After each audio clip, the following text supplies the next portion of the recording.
Vamos lá, vamos pensar num problema que todo mundo tem, certo? Extrair um dente, beleza? Então, o problema é como extrair um dente de uma forma mais fácil, tá certo? E com mais segurança. Essa foi o tema da nossa aula hoje e foi isso que eu me propus a tentar, né, ajudar vocês a conseguir. Eu sempre acho o seguinte, quando a gente tem um problema na mesa, a gente tem que sempre pensar em 5 possibilidades, em tudo na vida. Quando vocês tiverem um problema na conta bancária, quando vocês tiverem um problema na prova, pensem em 5 possibilidades. E não abstraiam essas possibilidades, deixa que ela seja absurda, não tem problema. Por exemplo, a gente tem aqui 5 possibilidades para poder extrair um dente. O primeiro que vem na cabeça, gente, é sempre a mais óbvia, que é o fórceps. Ele é intuitivo. Você já, desde criança, você vê imagens de dentistas com fórceps na mão para arrancar um dente, não é isso? Isso é uma coisa que está intuitivo na gente. A gente olha o fórceps e a gente já pensa em extrair um dente. Só que ele não é a melhor solução. Ele é uma solução que vai depender muito da força do teu punho e da tua apreensão. Ou seja, quase todo movimento de luxação, de extrusão, quem vai fazer é o teu braço e o teu punho. Ele pode dar uma certa segurança, uma certa relação de segurança, porque ele está apreendendo o dente, então você fica mais seguro usando ele, principalmente no início, quando a gente não entende muito bem como é que funcionam os instrumentais em cirurgia. Mas ele não é a melhor opção. Tanto não é a melhor opção que quem já tentou tirar um dente que tinha uma coroa, muitas vezes acontece isso daí, ó.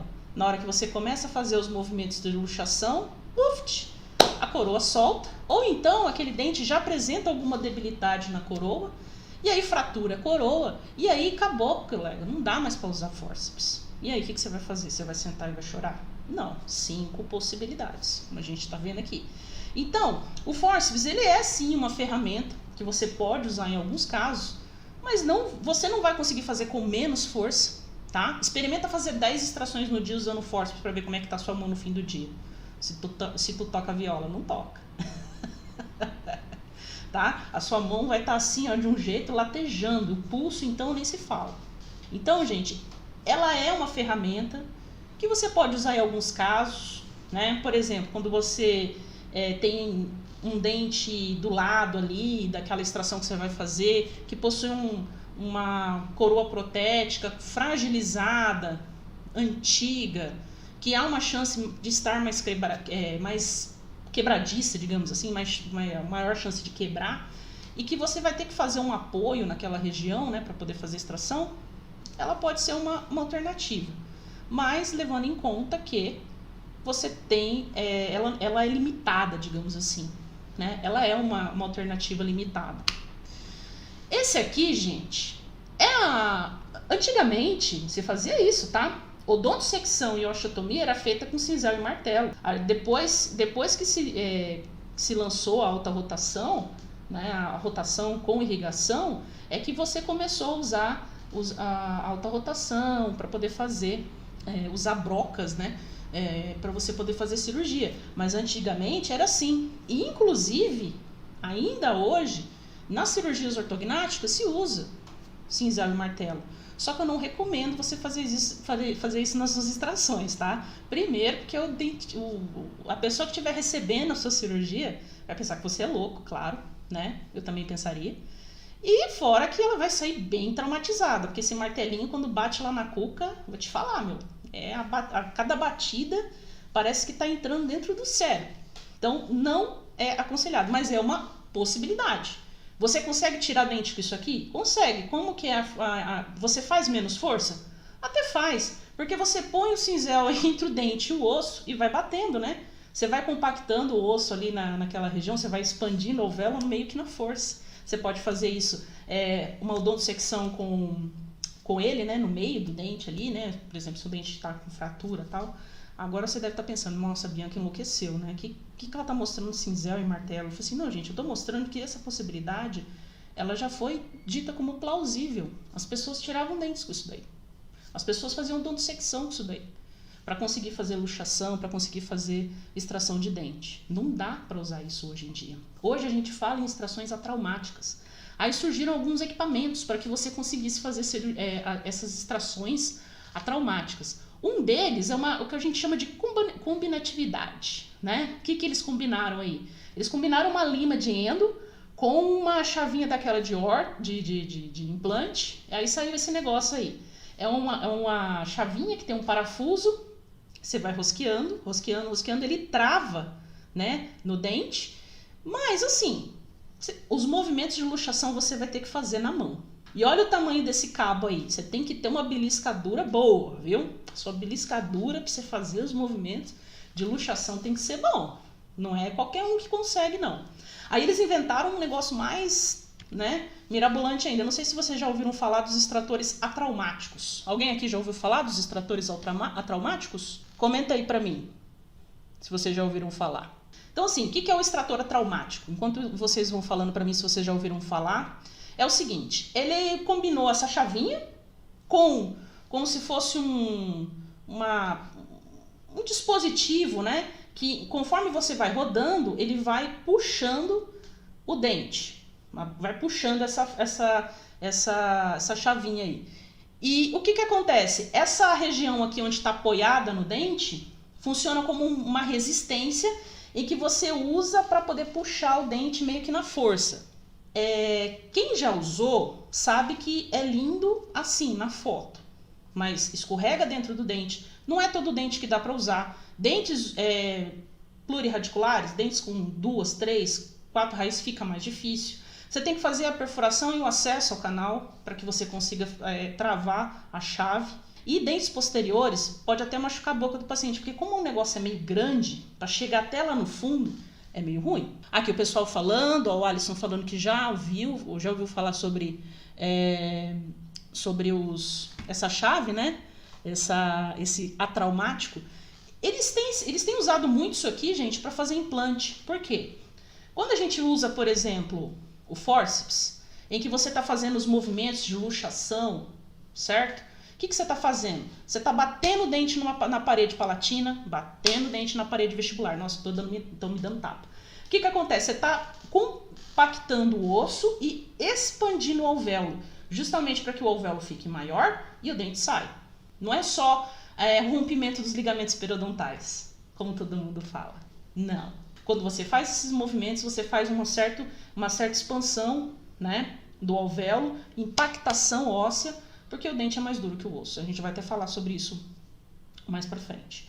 Então, o que acontece? Nessa situação, nesse tipo de dispositivo aí de cima, você puxa o dente quase que sem nenhum trauma no alvéolo.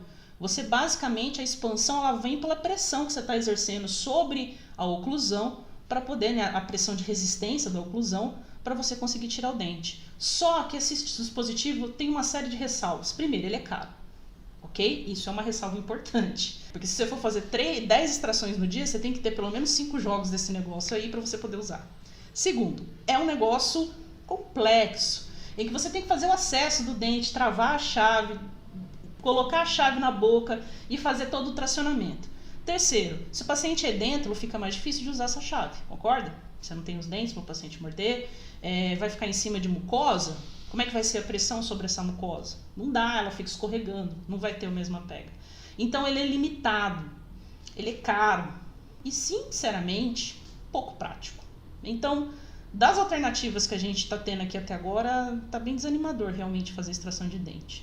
E eu acredito que muito do trauma, das coisas ruins assim que as pessoas têm de exodontias, de fazer exodontias, vem justamente dessa dificuldade de lidar com as ferramentas. Existe uma outra ferramenta que eu não falei dela ainda, que é a alavanca. A alavanca, a maioria das clínicas que você for, você vai encontrar alavancas. Por quê? Porque ela é, sim, um dispositivo em que você consegue multiplicador. Eu vou explicar por que ele é multiplicador. O que é isso? Quer dizer que a força que você incide no cabo, ele é potencializado na ponta. Ou seja, se você fizer X, chega na ponta para extrair o dente, 10x. Você não precisa fazer muita força. Você precisa fazer uma força moderada, quase nenhuma, na verdade. Né? Se você tiver noção de como ela funciona, fica mais fácil de você conseguir usar. Ela é uma coisa que não é cara. Boas alavancas não são caras. E você consegue facilmente em qualquer clínica. A maioria das clínicas possui alavancas, tá? Para poder fazer extrações. A Lívia entrou, falou que as nossas aulas são ótimas. Ah, obrigado. Fico feliz que você tenha gostado. Só que ela tem um porém. Por ela ser potencializadora, a chance dela criar fraturas é muito grande. Como diria, eu falei disso hoje, né, lá na nossa live do meio-dia, como o tio do Homem-Aranha falava, grandes poderes requerem grandes responsabilidades. Usar uma alavanca, você precisa saber como é que a alavanca funciona. Para você usar e evitar que isso aqui aconteça, você tem que ter noção do que está fazendo na hora. Porque se você meter o braço, a mesma força que você faz para poder usar um fórceps, que é o que normalmente a gente faz de forma intuitiva, você fratura o osso. Porque o osso não é tão duro quanto o dente. Então, gente, a gente tem que ter noção do quanto que essa ferramenta ela é potencializadora. E para eu explicar isso para vocês, vocês vão sair dessa aula entendendo como é que funciona essa. Pode ter certeza, eu vou ensinar para vocês como que funciona esse instrumento, que para mim é o meu instrumento preferido de trabalho. Eu tiro qualquer dente com esse, tendo raiz ou não tendo raiz. Eu faço pouca força com esse instrumento. Ele é seguro na minha mão porque eu sei o que eu preciso fazer para que ele se torne seguro. Entendeu? Mas, para eu ensinar isso para vocês, vocês vão ter que entender alguns conceitos de física. Não tem jeito. Eu vou passar esses conceitos para vocês hoje. E vocês vão precisar prestar bastante atenção. É verdade, as alavancas são tops. Verdade, Alisson. Tudo top. Mas pode fraturar. Pavor de... Ah lá, a Lívia falando. Pavor de alavanca. Tendo mais conhecimento para acabar isso. É isso aí. Então hoje a gente você vai entender como é que funciona a alavanca. E entendendo como ela funciona, ao invés dela ser uma coisa que te causa medo, ela vai ser uma ferramenta na sua mão. Como toda ferramenta, pode ser uma arma ou você pode ter o benefício dela. E basicamente, assim, é engraçado, eu vou te mostrar aqui alguns tipos de alavanca, né? Dê-me um ponto de apoio e eu movo o mundo. Quem falou isso, Cássio? A gente vai falar sobre ele hoje, né? Titio, vamos falar do titio. Então, é o seguinte, gente. Esse instrumental, inclusive eu gosto muito da alavanca reta. Eu vou te mostrar os tipos aqui agora, para vocês entenderem, né? Os tipos que existem. Existe um que normalmente não é comprado na clínica, né? Não é comprado, que é interessante vocês terem um jogo pessoal. Vocês terem o seu jogo. Porque ela é um as na mão da gente quando nós estamos com dificuldade de fazer algumas extrações. A Veridiana falando que ama alavanca, ainda mais reta. Nossa, reta pra mim, se me der uma alavanca dessa aqui, eu faço qualquer coisa. Eu tiro o dente, eu removo a árvore na estrada, eu faço qualquer coisa com essa alavanca aqui. Isso aqui é perfeito, isso aqui você não precisa de mais nada. Levanta o carro para poder trocar o pneu, qualquer coisa você faz com isso aqui.